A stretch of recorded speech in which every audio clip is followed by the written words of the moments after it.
A few places left for that. Yesterday I had a dreaded telephone call. Our speaker, Mr. Tim Beach, was really ill, and he sounded ill, and so he got a lot of sympathy from me, and I told him to go back to bed. But he did say his co-worker, colleague, Mr. Eric Smith, would be happy to join us, not with a prepared speech, but to answer our questions about the changing media. And here is Mr. Eric Smith, our hero of the hour, come to get us all out of trouble. And we've even got a picture for him. Thanks, Mark, for that.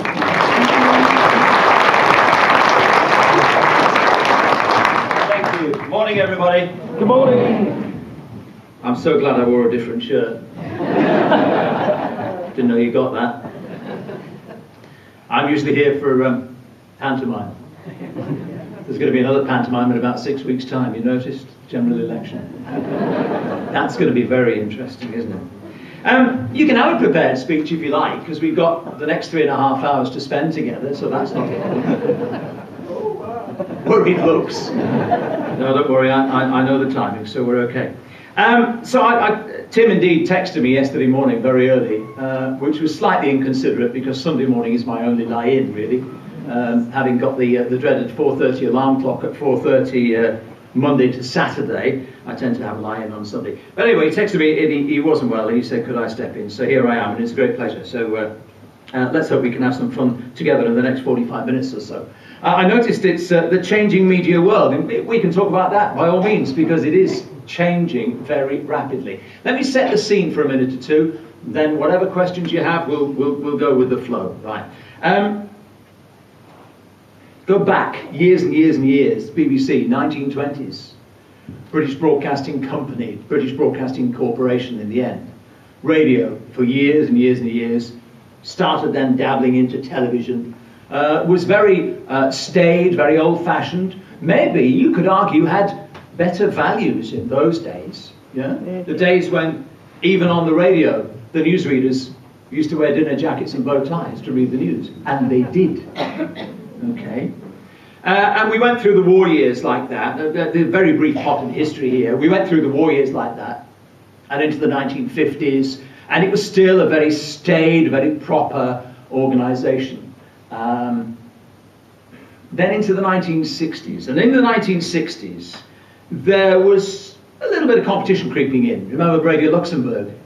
Years and years ago, 208, you know, used to drift in and out when the nights got darker, you know.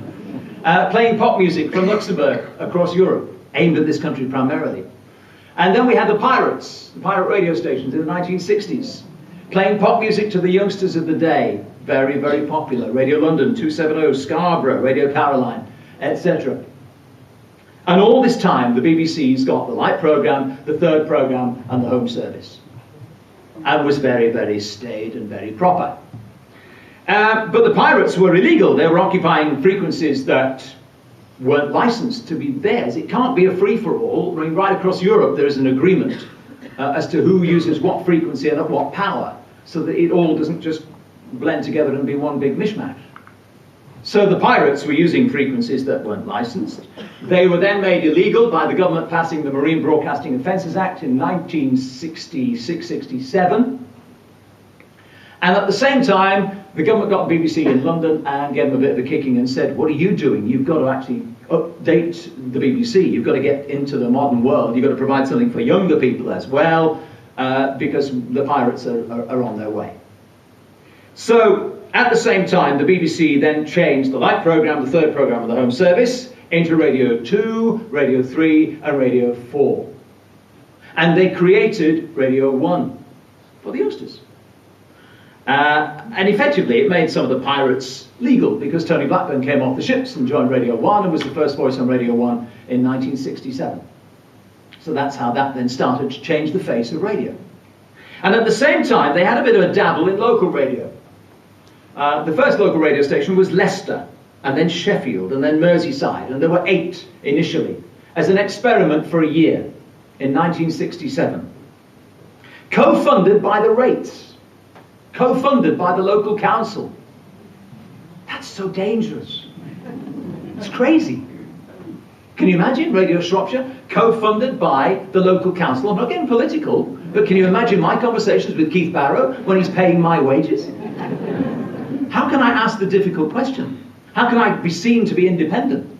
Because the BBC always, and still does, safeguard its independence. Nobody should, sometimes they try, governments try, whichever colour they may be, governments try to push the BBC around. And they should not be allowed to do it. The BBC should be independent, editorially independent.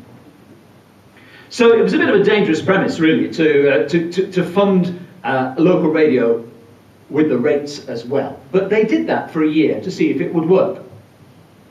And it was on VHF. We call it FM now, but VHF, right? Because previous to that, of course, we'd had medium wave and long wave and short wave, right? But FM, or VHF as it was.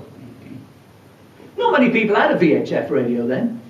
It's like DAB now, it's digital now, right? More and more people are getting digital radios. But go back 2 years, not many at all.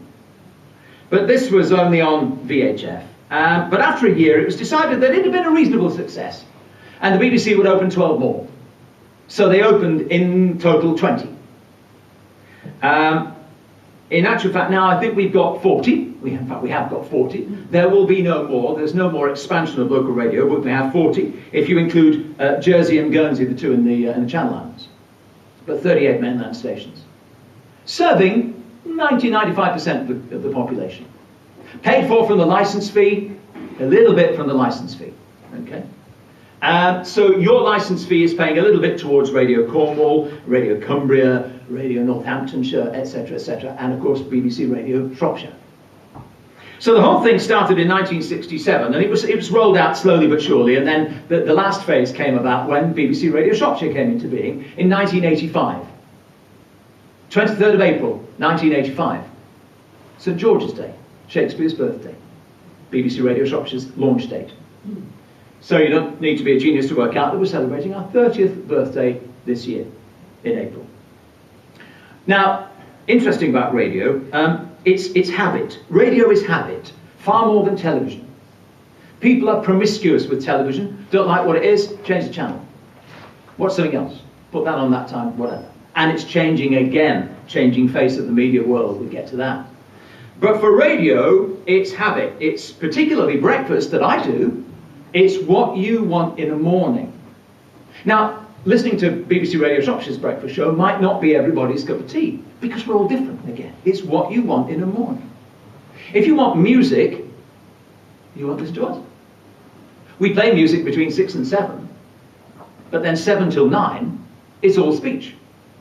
Local, national, international, a mix. If you want music, then you're not going to listen to us. You're going to listen to Radio 1, or Radio 2, or some of the commercial stations.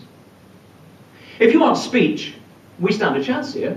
But if you want national and international politics and economics, let's say, put it that way in a very broad sense, you'll listen to Radio 4. You'll listen to the Today programme.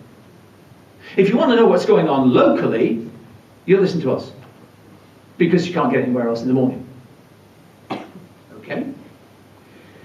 So we do a speech-based breakfast show, and that's where, not just on BBC Radio Shropshire, but on all radio stations, that's where your audience starts. Because if you don't get people at breakfast, if you don't get the majority of the audience you want at breakfast, you're not going to get them through the day. Because the graph then just starts to fall slowly through the day. And by the time it hits tea time, radio audience is dying off, and television is picking up again, 6 o'clock news on the telly. Okay. But you've got even more choice nowadays, because you can listen to almost any radio station you like on the internet. You can listen to it on one of these. My son, my eldest son, I've got 3 boys, but my eldest boy works for BBC Radio Gloucestershire. And sometimes when he does their afternoon show, and I've gone home, and I can be cooking in the kitchen, I put him on. And just give him the odd word of advice about what he might do. No, I try not to do that. I try not to do that. He's a good lad and he's a good broadcaster. He knows his business. But I can listen to BBC Gloucestershire on here. No problem. And you can listen to radio stations around the world on here. and on your computer. We've got listeners who are Shropshire expats, I know, in Bulgaria, Switzerland. There's a chap who goes out to Afghanistan to do security on a reasonably regular basis, and he listens, just keeps up with home every morning, listening in Afghanistan. So the internet's changing an awful lot now. You know, the techniques that we use, the things that we do, the way that we do our job, seems to be changing every week. And I've been at BBC Radio Shropshire since 1988, 27 years. It's changed a heck of a lot since then. We used to come around with a big tape recorder on the shoulder, you know, and the old reel-to-reel tape, you know. And we used to edit tape with a razor blade, sticking it together. And in my original days at BBC Sheffield, I used to do some technical stuff on our sports programme on a Saturday. And between the final whistle of the football games on a Saturday afternoon and 5:30 when we did a roundup, we had about 45 minutes to edit pieces from the different grounds. And we got Sheffield United, Sheffield Wednesday, Chesterfield, Barnsley, Rotherham, Doncaster, all to do. So we'd be editing like fury with brand new razor blades. And trust me, if it's a sharp one, you don't feel it. You just see it. Blood all over. So we used to edit like that, right? Do you remember the Watergate business? The Watergate scandal? And whether the tapes were edited? Okay. Well, if you're clever enough, you can edit tape and stick it back together again so it sounds fine. And what's then to stop you putting that on a brand new tape, re-recording it on a brand new tape? And there it is. An expert might be able to tell the difference, but there it is. So what we used to do is, you'd cut the odd 2 sentences out and it'd be on a piece of tape this long, and you'd hang it over your shoulders, around your neck, till you join the other 2 together to make sure it sounded right. And if it didn't sound right, take it apart again, put it back and have another go. We don't have to do that now, we do it on computer. Right? I can do a broadcast interview, again, on one of these. Broadcast quality on one of these. I can film on this to send to Midlands Today. Simple as that. And it can be sent from here. Right? I remember talking to a Shropshire Star photographer while I was out on a job once, some years ago. And he said, and he took his pictures and he sent them back to the Shropshire Star. Really? Wow, that's good. Do it all the time now, don't you? No problem. Click, click, bang, it's gone. Right? So now, not only when we go out and do jobs do we actually record interviews, we take pictures and we take video if it's a subject that would be useful for that, and we can either send it back or take it back and edit it back there. No problem at all. And the edits are so much easier now because we do it all on computer. And you see the old wavy lines, and you chop, that's it, oh that didn't work, undo, and it puts it all back again for you. So no more bloody fingers either. So it's all changing. And you know, we got to keep young, yeah? I'm trying not to be the dinosaur. I'm trying to hang on to this technology. You know, when I go home, the computer won't work, and I say to one of the lads, one of my youngest boy, in fact my youngest boy is duty manager here today, he's still living at our house, anybody want? And I say to him, Dad, can you sort out this has gone wrong? You get the long sigh of, you don't understand, do you? I could run rings around him at work, but somehow I get a bit of a block at home, but there you go. So it is changing. The way you consume media is changing. Because you now can choose what TV programmes to watch when you want to watch them. You can make your own schedule up if you like. Doesn't matter. You don't have to watch live television anymore. You can watch BBC iPlayer, ITV Player, Channel 4. They've all got the update programmes. You can always watch what you like. Same with radio. BBC Radio iPlayer. You can listen to what you like, when it's convenient for you. Okay? But the one interesting thing is this. Our breakfast figures at BBC Shropshire haven't dropped. Our audience figures for the radio station haven't dropped. This is for live radio listening. How do we know? Well, it's done independently, right? Didn't used to be. ITV and BBC used to have their own separate audience research departments. And of course, theirs was better than theirs, and in some cases, it depends who's doing the asking, isn't it? So they eventually got heads knocked together. And there is a separate independent organisation that does the audience figures for both radio and television. So we can be fairly sure that they're reasonably accurate. You look at trends, really. You don't look at individual, just trends, see how it's going. And over the past, well, Tim Beach, who would have been here with you today, who is the editor of BBC Shropshire, has been there, I think, about 6 years. And in his time there, they have not fallen. We are still doing very well. Because there's something about somebody talking to you live, isn't there? And for a lot of people, it's company. For a lot of people, you're not on your own. We get that so many times. So many people are really nice and delightful and say, oh, you keep me company in the morning. They're not on their own anymore. Because I'm just there, sitting there wittering on with Claire, or whatever. Live radio can be dangerous. Got to be careful what you say. I wish more people would realise that on social media sites, Facebook, Twitter. You can libel somebody on Twitter, on Facebook, just as you can on the radio.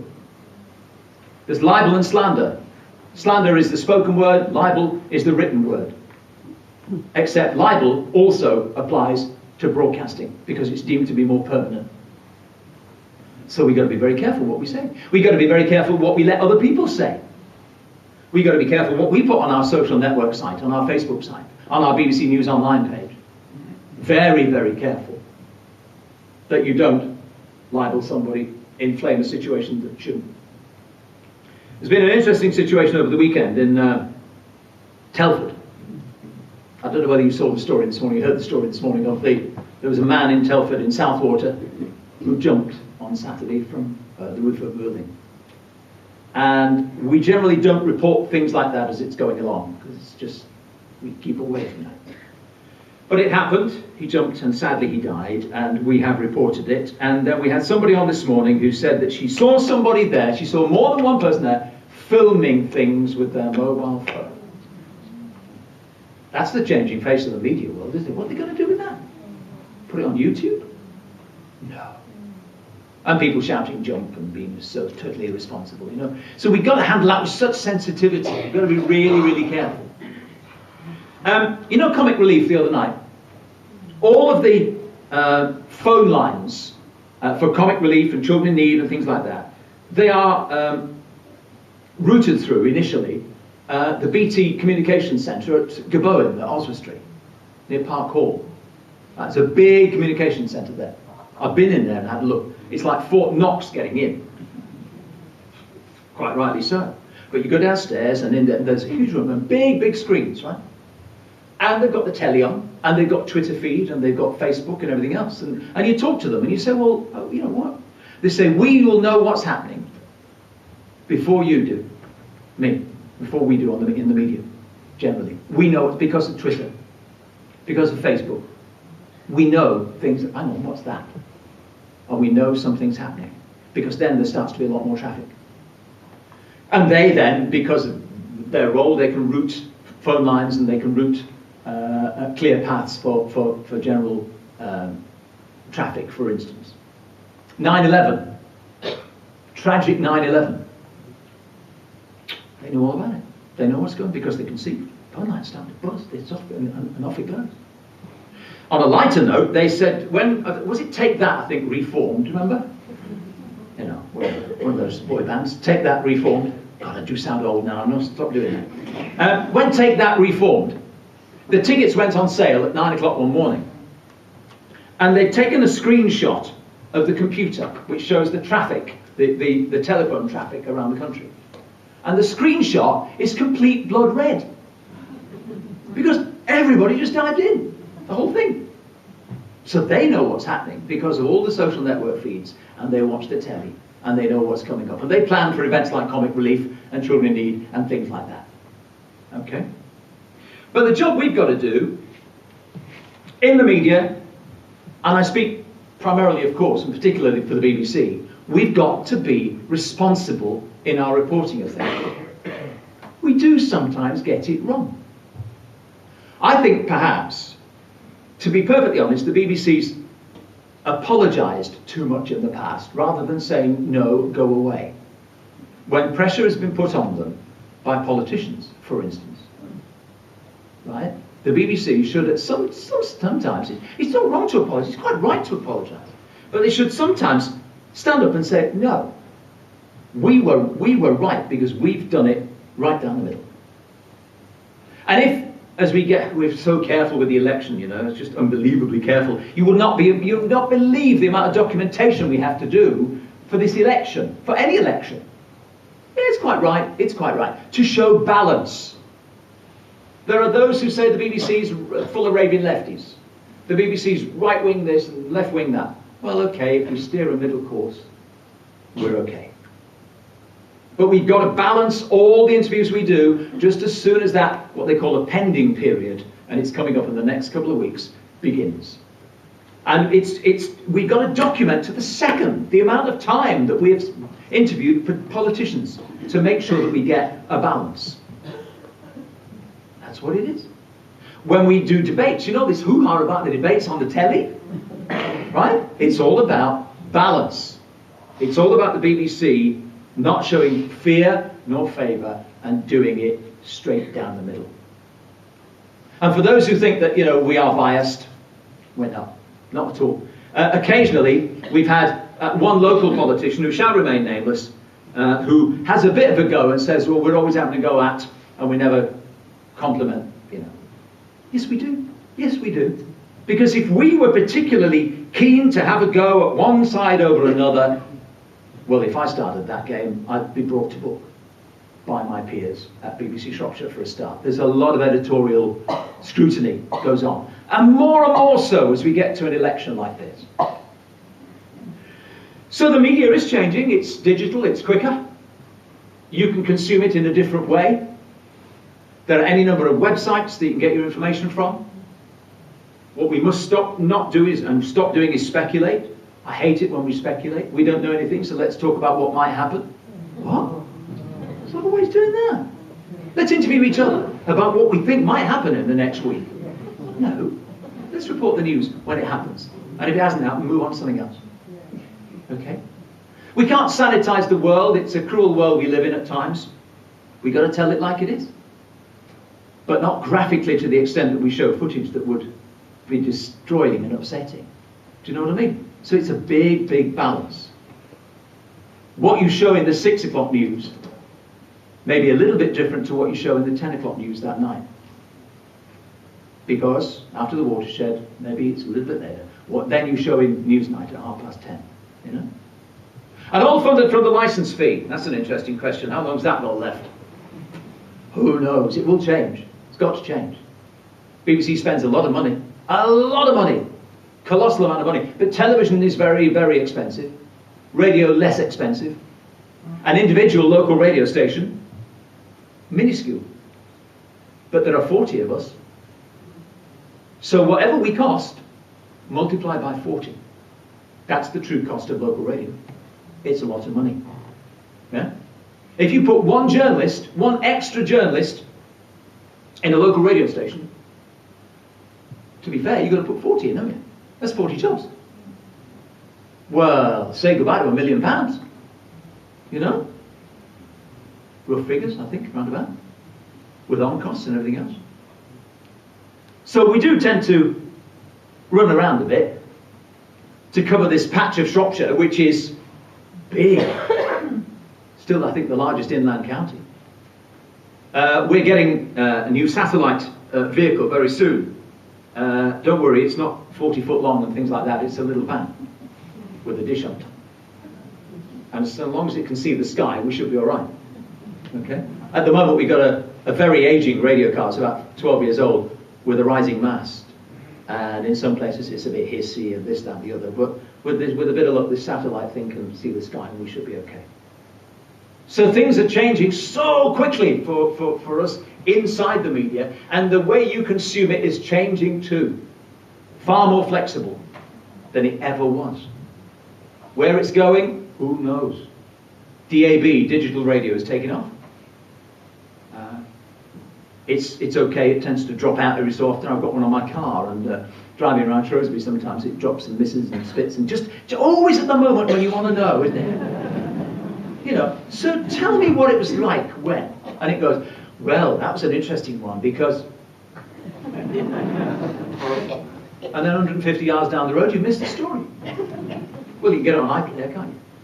See, back to iPlayer again. So it's a fascinating business. It's a great business to be in. It's brilliant. I've loved every minute of it. How much longer I do it remains to be seen. Because the alarm clock goes off at 4:30, and it's getting harder. 4:30 in the morning is getting harder. It'll be getting a bit better soon because we're getting into spring. The clocks move, so the mornings are a bit darker for a while, but the days are getting longer. So spring and summer and the early part of the autumn is fabulous because I can go home, have half a kip, and take the dog for a walk and thoroughly enjoy Lithium and places like that. But winter is just a pain in the backside, to be honest.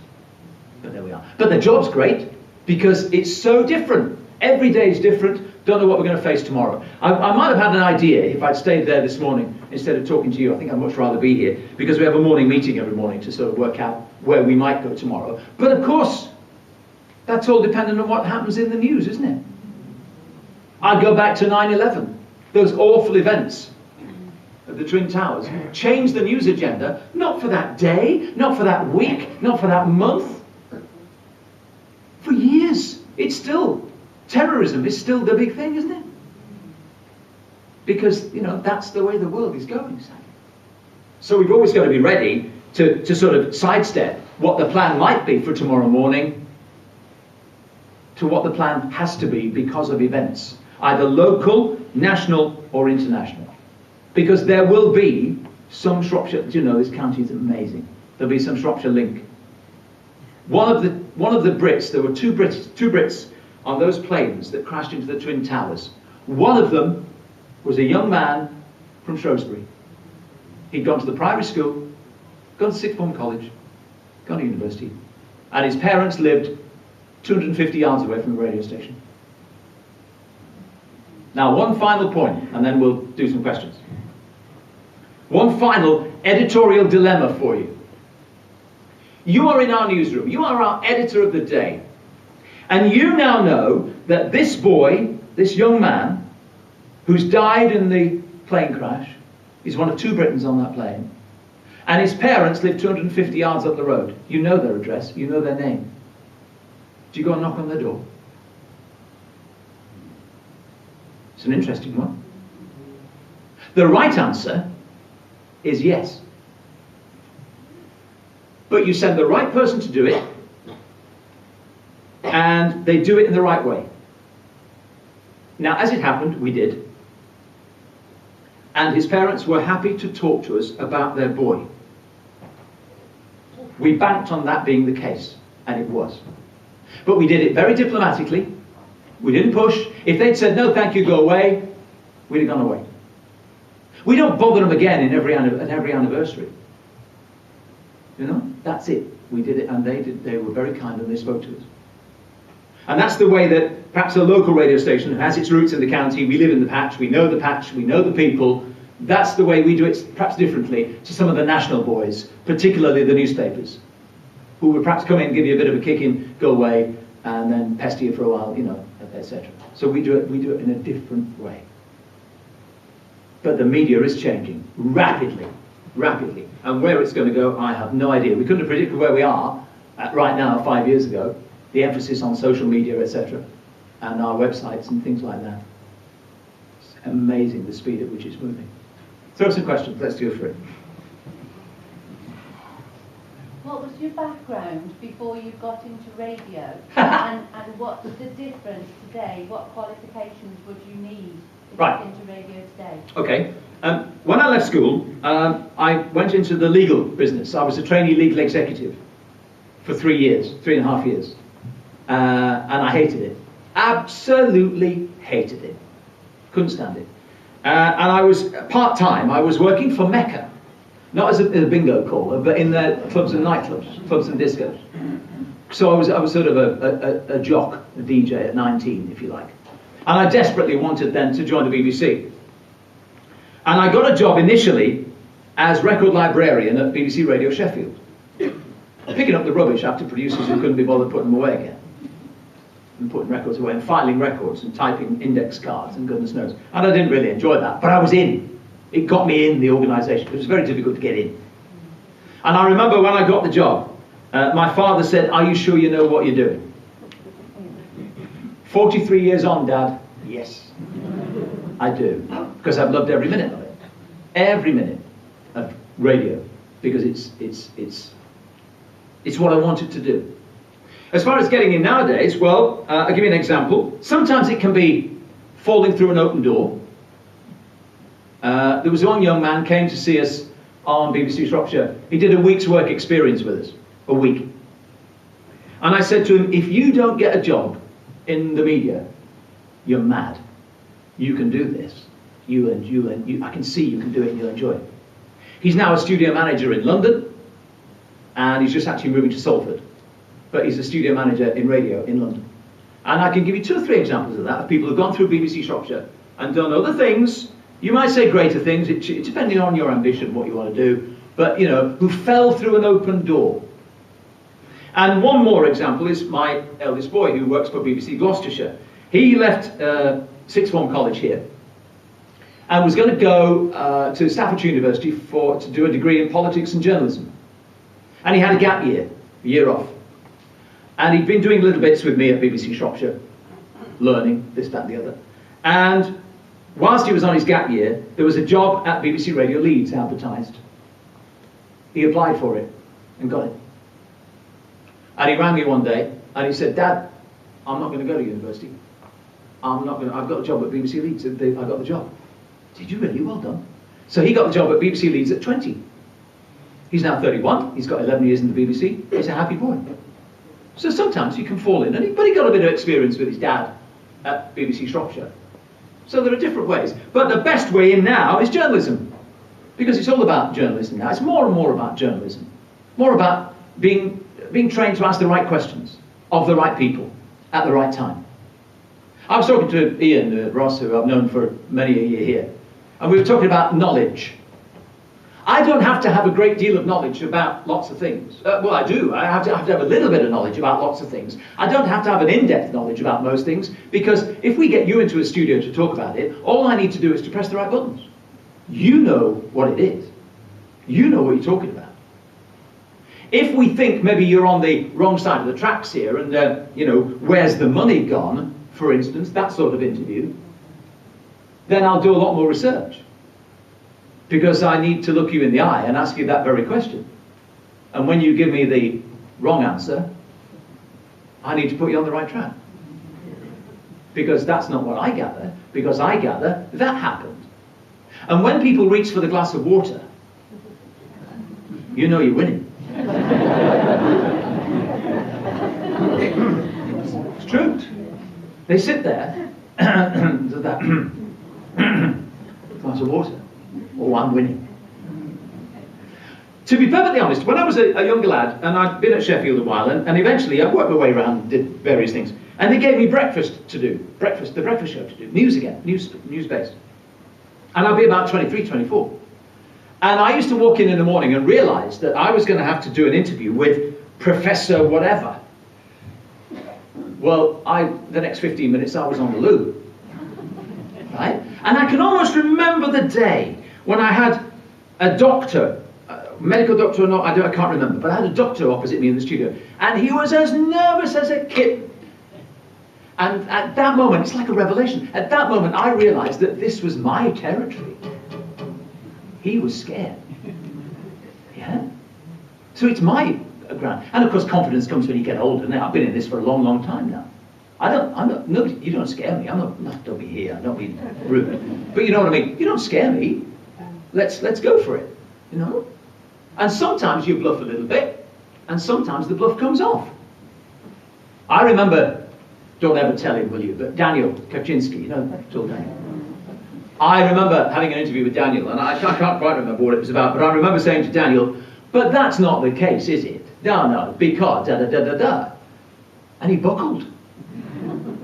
He went, oh, well, no, well, maybe not. It was a complete bluff. And you don't do that too often because you get caught out. And you say, sometimes you have to be very careful if somebody else does the research for you and just puts a question in there. And you say, no, but some people said da-da-da-da-da-da. And they say, who said that then? I don't know, it just says it down here. So be very careful, you know, you make sure you're fairly sure of your facts before you leap in to do things like that. Does that answer your question? Good. Yeah. Sir, Danny. I've been told that the BBC has taken a large amount of money from the EU to present it in a good light. Rubbish. Absolute, total tosh. Did you hear that at the back? No. The BBC's taken a load of money from the EU to present it in a good light. I have never heard such rubbish in my life. No way, Jose. Ever. Can you imagine if that got out? If that was true? Where'd you get that from? What? BBC. Respective parliamentary candidate. For? I'm not saying. Shrewsbury. I'm not saying.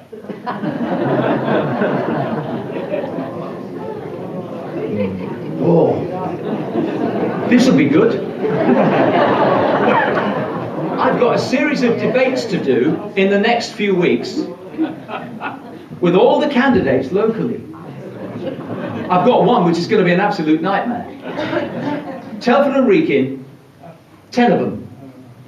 10 of them! Right? I'll keep that under my hat. That could be useful. It's rubbish.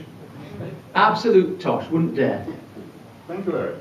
Mine's a very mundane question, and it's directed as much at the audience as it is at you. I'm rather hard of hearing, and I expect there's a number of people here too.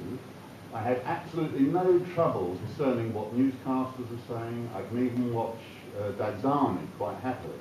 But more and more presenters and actors are speaking so badly, their enunciation is so poor. And what I really want to know is, I'm with you. doing anything about it? I'm with you. I agree. Is my diction good enough? Yes. Thank you. Because I'm a bit old school. It's talk about diction. I know it's difficult to listen down here, but you're right. It's a bane of me, is my life too. I throw things at the telly sometimes, to be honest. You see, when I was a kid, when I was 12 years old, my head teacher at the time, in fact junior school just before that, used to put me in for drama competitions and things like that. So this is where I used to stand and do poetry recitals and things like that. So your diction's got to be good. And it used to have to be good in the BBC. But with the youth of today, things have changed a bit. But I'm with you, I agree. Diction ain't what it used to be. I got told off for that the other day. I was going to talk about creeping Americanisms and things like that. You know, I hate the word harassment. I hate it because it's harassment. That's British. Do you know what I mean? But we're all creeping Americans. And I actually said, you know, things ain't as good as they used. And somebody gave me a right wigging on the phone. You're talking about ain't? What's ain't? I got going over on the phone on Saturday. I don't know whether you heard me mention it on the radio this morning. I mentioned on Saturday morning the fact that the results of the qualifying in the Grand Prix, right? Outside of the news bulletin, right? You know it's coming in the news, and now here's the sport, and you know it's coming. So I mentioned that Lewis Hamilton had qualified first, and this, that, the other, you see, and then I happened to pick up the phone. There was only 2 of us in on a Saturday morning, so I picked up the phone and said hello, and this chap said, "Can I have a moan about Eric, please?" And I went, "Yeah, go on, it's me, have a moan.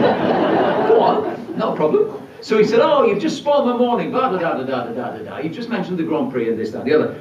And I said, "I'm really sorry," and I was genuinely sorry. I didn't realise, I didn't mean that, I mean to do that for you. I have to be a bit more careful. I appreciate you can switch the news off because you know it's coming. But I just said it out of the blue. And he wanted to know what it was when he watched it. So that's fine, done. I was telling Debbie, who was on our news desk that morning, after the show, and she said, "Oh, is it this email?"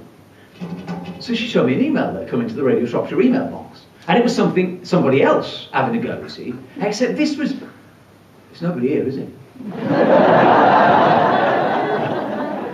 This was vitriolic. I'd ruined his life, never mind his day. I was called an unconscionable ingrate. At the end it said, "You are an unconscionable, you are obviously not a fan of Formula 1. Well, actually, I am. You unconscionable ingrate. Look it up when you get home. I did. It didn't ruin my day, but I'm sorry. I didn't do it on purpose. Won't do it again. Right, next. Where are we? Yes, sir. Yes, a hypothetical question. Shall we say for various misdemeanours in the past you had been given the final warning? Let me guess. And then you went and spoke to your boss. What would you expect to happen? Very nicely put. I would expect to be on my bike. Who thinks Jeremy Clarkson should go? Stick your hand up.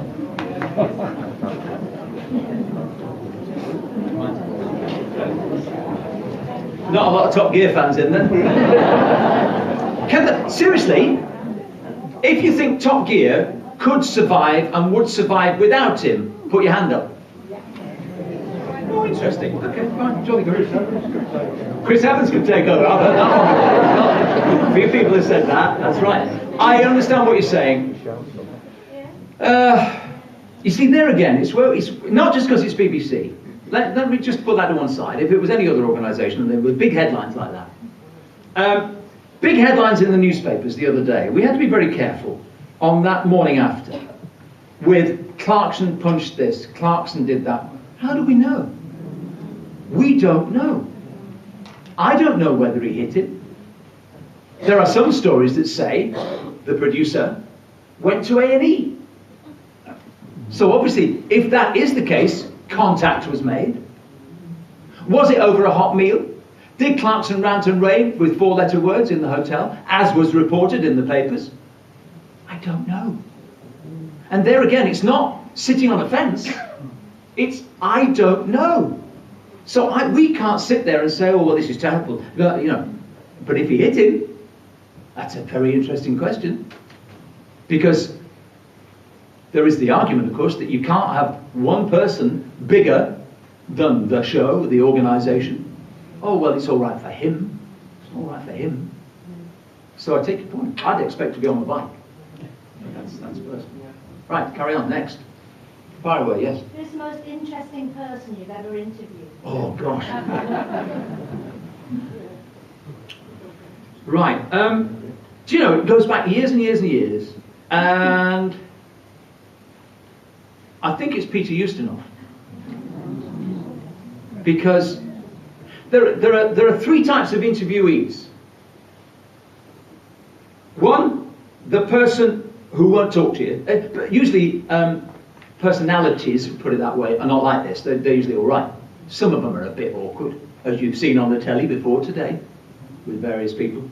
But one is the person who won't talk to you, won't answer, just very monosyllabic, really doesn't want to be there. And you then ask the questions afterwards, who booked them? Why did you decide that they were going to be good? I hate it. Sometimes we get a bit of a brief, you see, in the morning. And sometimes, on the top or the bottom of the running order, the cue sheet, it'll say, this person's very nervous, so may not be... Well, what do you book them for then? I'm on hiding to nothing here. So 3 types of people. One, those who don't really want to be there and don't talk to you. Another one, almost as bad, is those who take a breath and don't stop. And don't even look at you. So they're sitting there and they're talking like that, and you're practically doing this. To get a word in, you have to interrupt, you have to get in there and do it. And the third are the people who will just have that lovely conversation. And I think Peter Ustinov, if I remember rightly, a long time ago, falls into that category because he's a brilliant storyteller. Fantastic storyteller. And all you need to do is push the button and wind him up and he's off. Away he goes. He's brilliant. So him. And curiously, another really fascinating person to talk to, Roy Hudd. The comedian Roy Hudd. Lovely, lovely man. Lovely guy. Just chat away, no problem at all. I love people like that. Bradley Walsh is good. You know Bradley Walsh on the telly? He's great. Because they're not there. It's not all star this, star that. They just talk to you. But others can be a bit awkward. And it's a bit difficult. Politicians try and run rings around you. So you just run rings around them again and have another go. And as was very famous with Jeremy Paxman and Michael Howard, you just keep asking the question, except he asked his 57 times. Any more for any more? Yes? And how does the BBC justify some extremely high salaries for senior executives? Right. There's over 100 currently, I understand, are being paid more than the Prime Minister. Yeah. And some of the severance pay being given out. Yeah. That has stopped Okay. at that time too. Right. It was absolutely enormous. As the BBC justify excessive or big salaries to senior executives, and some of the severance, just for people at the back that may not hear, some of the severance pay paid out absolutely enormous. How do you think we feel further down the ladder? You know, I think I'm with you. I think I'm with you. I think I'm with you. There is in terms of talent, they would use the answer of competition, right? But it's very interesting, isn't it? Because the big name on a Friday night on the BBC used to be Jonathan Ross. Jonathan Ross blotted his copybook. By Jonathan Ross, went to ITV. Who's the big name on a Friday night? Graham Norton. You may not like him. You may not, we're all different. But Graham Norton's pulling it in on Friday night. He's pulling in the audience on a Friday night. He's the highest paid entertainer of the BBC. I really wasn't talking. I know you're talking about executives. I'm going to get there. I'm going to get there. Staff executive. Staffs. Yes, I appreciate it. You're absolutely right. I don't know. They are clamping down on executive pay rises. They are reducing executive pay rises. They would again say, and trust me, those of us on the shop floor have uttered the words, go on then. They would say, well, it's competition. You know, if we don't pay it, they'll go somewhere else. Hence the words, go on then. Right? Because I don't think all the jobs are out there, to be perfectly honest. There's got to be a differential between grades. You know, you've got to have the management grades and things like that. But you're absolutely right. And if I do tell a tale against the BBC, and it's public knowledge anyway, the biggest redundancy payment was made to Deputy Director General Mark Byford about 5 years ago. It was £900,000. £900,000. That's taxpayers. Yeah. Oh, tell me about it. I'm on your side. It's my license fee too. You know. Oh, and that's another one. Let's just knock that on the head. By the way, we don't get free or cheap TV licenses. Okay. You two. Yeah, you're of age. I'll be there soon. Can't wait. Oh, is he good, Ian? It's about, look, come on, you're absolutely right. And those of us on the shop floor, in our private and quiet moments, grind ginger just as you do, because it's wrong. And if you can get it somewhere else, go and get it somewhere else then. You know, because sometimes, believe me, you've made a hash of it. BBC execs, yeah? But the license fee is what, £12 a month or thereabouts, yeah? I have to say, and you may or may not disagree with me, you're entitled to, I don't mind, you won't offend me, at £12 a month, £3 a week, it's a bargain. It's an absolute bargain. BBC One, BBC Two, BBC Three, BBC Four, Radio 1, 2, 3, 4, 5, all the websites, CBBC, CBeebies, BBC Radio Shropshire and any number of local radio stations. It's just a bargain. BBC News Channel, BBC Parliament. For £3 a week. It's crazy. Unless if you're of an age. So. But, you know, but we get hammered. We get hammered. Because when you translate that £3 a week, it turns into £3,500 million a year. That's a lot of money. Heck of a lot of money. 3.5 billion a year. And we get hammered. We also get hammered, I have to tell you, by the Murdoch press. Because Murdoch has Sky. And what's the subscription for Sky nowadays? I've got Sky, that's it. It's about 45, 50 pounds. Per I've got Sky Sports. 45, 50 pounds per month. Right? And but that's what's, to be honest, that's what's driving the cost up of everything. because they're just going in and throwing millions at it. You know, so that's just driving everything up in terms of purchasing power. So with a £3 billion annual income, Yeah. why so many repeats? Because television is so extraordinarily expensive. Unbelievably expensive.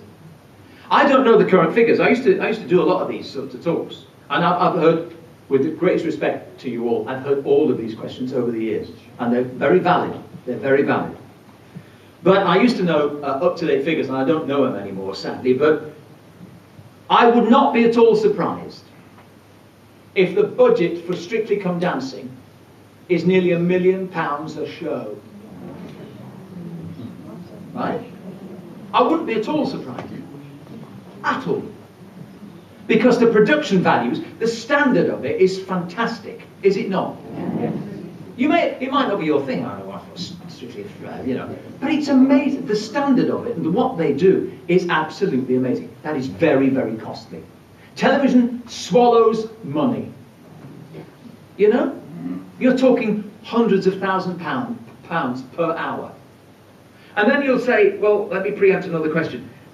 Why is it when you have different events, why do they send so many people? Well, because they've got to do the telly bit, so they send their crew, but then radio have got to do their bit, haven't they? And you can't expect the telly bit to do the radio bit. Or can you? Because nowadays, the radio bit is expected to do the telly bit, when they can't be bothered coming. Yeah? I'll give you an example. I'll give you one example where we won. We won in saving you money, right? Bill Longmore, the Police and Crime Commissioner for Shropshire.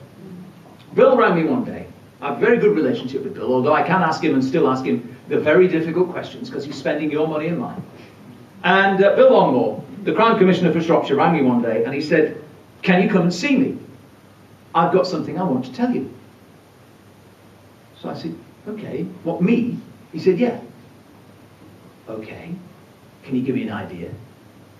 He said, I'll tell you, I've got lung cancer. Right. Okay. So I arranged to go and see him to talk about the fact that he was stepping down for 3 or 4 months or whatever while he got treatment for lung cancer. And thankfully he's recovered and he's back in job and everything else. We told Midlands Today that we were going to do it. We were going to see him at 11 o'clock. And they said, oh, we haven't got a crew. Can we see if we can go and see him at 3? And I went, no, he's ill. We'll take a camera. We'll do it for you. I don't want to be on it. I'm not bothered. Don't shoot me. Shoot him. I'm not sure about that. Not sure about that. Anyway, we kicked up a bit of a fuss, really, because it would be disturbing this guy who's not very well. Twice in a day, messing about. So eventually, I took one of our engineers. We had a big broadcast camera. We put it on a tripod, and I did the interview. I did the radio interview, and we sent the stuff to Midlands Today. So they've got Bill, and that's it. And they used it. Isn't that sensible? Yeah. You know, but they were a bit iffy about it. Oh well, you know, because television's so snobby. I've done it. I've been in it. I did television some years ago in the northeast of England, in Newcastle upon Tyne. I did 4 or 5 months in regional television. I was bored out of my mind because it takes so long to do something. Oh, we haven't got a crew. Like I said, we haven't got a crew. They'll be there in an hour and a half. You know. Sorry to hold along that night. You said you were around politicians if they'd have run. Well, you try. We'll try, yeah. Yeah. So can you answer the question? Why so many repeats? Money. No, it's not. Do you need so much time to broadcast if all you're doing is broadcasting repeats? So what are you saying we shouldn't be... Well, maybe we shouldn't have so many BBC channels. Oh, no, that's also talked about. Because BBC 3 may become digital only, in which case it'll be a lot less expensive. Right? But then this talk of, somebody's been floating an idea to put certain things on the iPlayer or on the net, and BBC charging for them. That was talked about. This is the BBC preempting I think. What, the politicians coming Yeah, into the election? exactly. It's preempting the possible demise or sharing of the licence fee and the reduction in income. I think, I'm not in the know about it, but when BBC 3 and BBC 4, look, if I can be indiscreet again, for goodness sake, don't tell Tim Beach I told you all this one. Personal opinion, which I'm not allowed to have, but I am. For years, the BBC, if there's a pie, the BBC wants to put its fingers in it, right? Well, any pie it is. Oh yeah, we'll do that, we'll have some of that. We'll have some of that. Well, it all costs money, doesn't it? And so now we've got BBC 1 and BBC 2, which ran for years, and then they discovered that they wanted another 2 channels, BBC 3 and BBC 4. And now they might be moving BBC 3 to digital and online. And there's a bit of a petition going on about arts and comedy on BBC 3 and stuff like that. But they all cost a lot of money. We were always told in local radio, there is no more money. And then they create 2 more TV channels. So, you know, you're half converted. I'm with you. But it's money. It is money that's causing that to happen. But you're right. Maybe fill up BBC 2 a bit more with fewer repeats. Notice I didn't say less. That's another one I hate. Fewer repeats. If you can count them, it's fewer. If you can't, it's less. Oh, look. If we put on a separate frequency, the conversations that Claire and myself and our producer have in a morning, that will get better figures than the radio station that we run. Because of the frankness of the conversation sometimes. What did you do that for? I don't know, it's just, you know. So yeah, money. You've accepted that the funding model has to change. Yeah. What are the options, and what is your personal view on where it will end up? Right. I think it'll end up with the licence fee being shared. You see, the problem is the licence fee, look, it's a tax, isn't it? If you've got to tell you've got to pay it, haven't you? But yet again, as I think I've just evidenced, it's very good value for money when you compare it to some of the satellite channels at £3 a week. I think the licence fee will be shared. We'll have to give some money. Like, for instance, I mean, the BBC now pays for the World Service in its entirety. That was paid for by a grant in aid from the government. The government used to give the BBC extra money to pay for the World Service. Then they said, So the BBC pays for the World Service.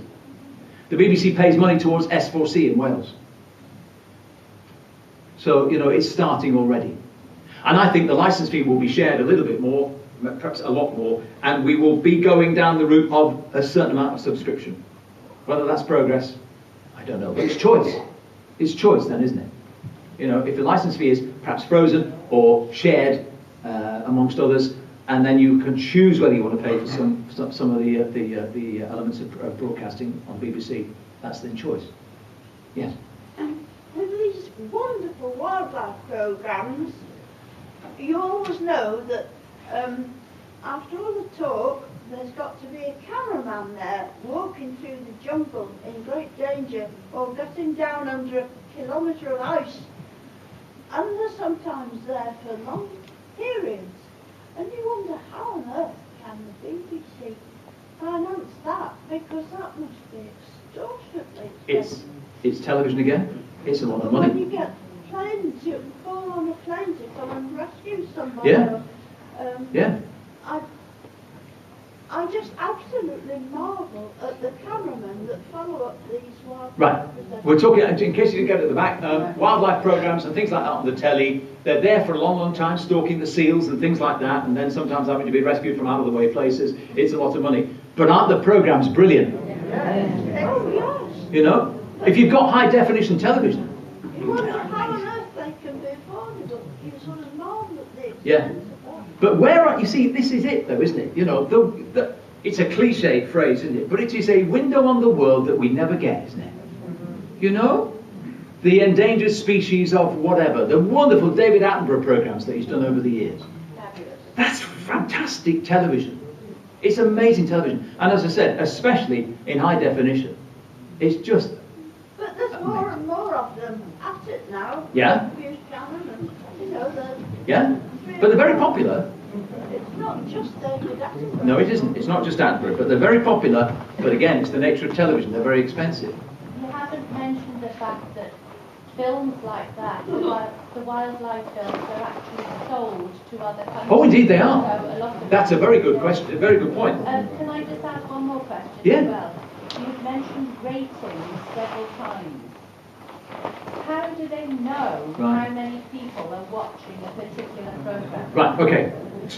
I might be given the mic. That's me, good night. No, two ways, very briefly. One, the overnight figures, which are not as accurate, and then the figures done about a week later. The overnight figures are done by the fact that a number of households around the country, a few hundred households around the country, and it's all done statistically and accurately in that respect, have got boxes, television boxes affixed to their TVs, so they know what it's tuned to. What they don't know is whether anybody's watching it. But they know that last night any number of these boxes were tuned to EastEnders or the wildlife programme or whatever. So they get the overnight figures and they can tell who won between X Factor and Strictly or whatever. There's a third way of doing it, I'll tell you that in a second. Right, second way, audience research. Knocking on doors. Could you fill in, tell me what you saw last week, da da da da da. That's done about a week later, within a week. And that's the same sort of way that we get our figures too. And the third way, which is probably more accurate than any other, are the electricity generating companies, who can tell how many people put their kettle on in the break, in the middle of Coronation Street or at the end of it, and they know who was listening, who was watching. That's an incredible barometer, and trust me, it is. The power surge that goes after Strictly or X Factor. And they can tell you, they know exactly what, they put extra power online, ready for it, just in case. Is that it? My time has come! Thank you.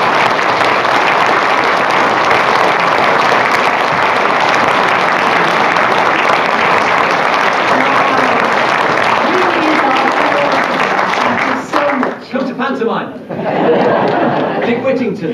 It's the first time I've seen him with his trousers on, actually.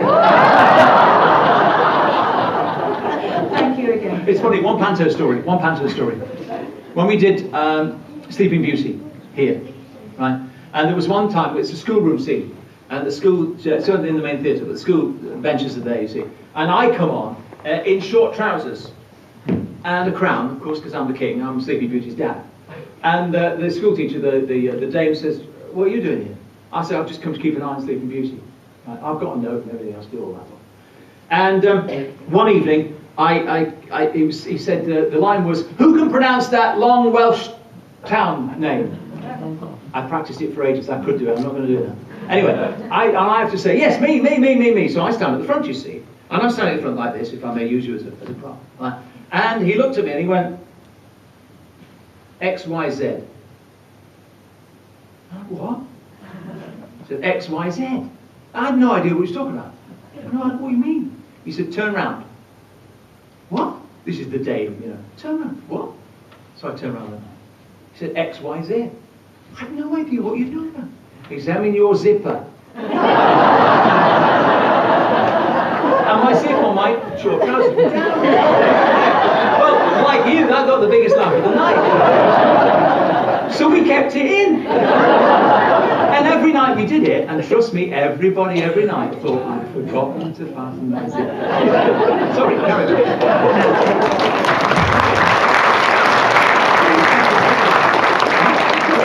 It probably did it, Brad did actually. it, probably, yeah. Sabotage. Yeah.